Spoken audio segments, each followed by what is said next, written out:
Taseng nupa akoi pau nupi koi phangdana leiri kansida kadom daino nupa sabi khara tholei hairaga nupi koire haiba pau tare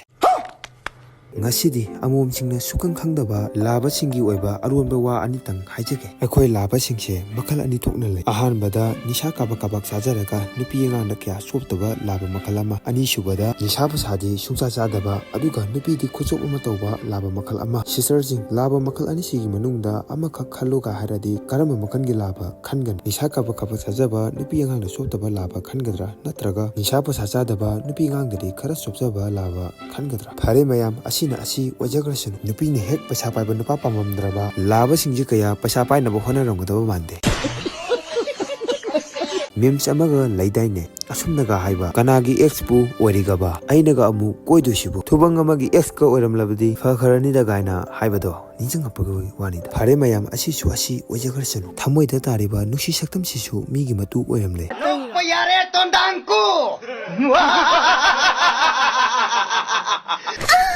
mayam kuchu mu bai base phana tangba phana fajaba phijek leiting lebasu pakchau haiba hekta yadaba jani hai aidi thanda hajabani nangonda mu pani muti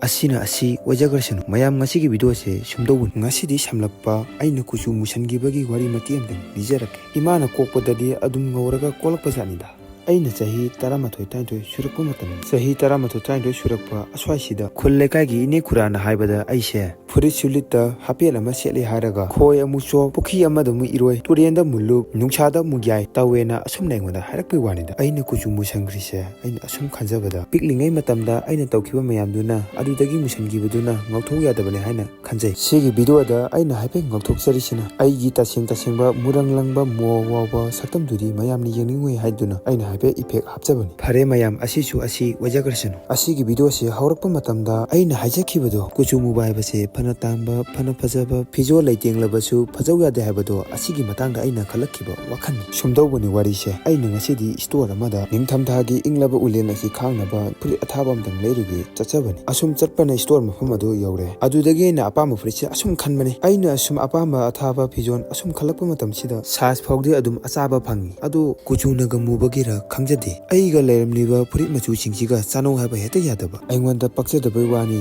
kuchu ngoba brother dari ipakta pakchadoini amtang chatlaga check out tawbiruso phare asisu asi wajagrasanu luhongdoroba ichi amanaga asumna gharpi wanida aidi luhongam daise wakhangati irang langida tawbom lafomga khangde gana asumna gare adudagi aina mu asumna gaijinbani wakhan ilang langkidana ibagi khudai hanga panga leba kawkhinigo gaina haijinbani adudagi icheduna nokhibsina mayam ngasidi ningol singi waiba nungarba pawjel amatang imacharegi maikaidagi putun lakchari imachareda phangba phije leiting singse phajaba mamalsu hongba quality lebasu oi yumnak sagai onga doraba ichesel singna amutang imachareda lengthopire haraga imachareda leiriba phije singase amutang leiting biduna yengbiyo ichi nangsu phi lepsanbagi matamdi thengdarabani ko isana gyan tabiyo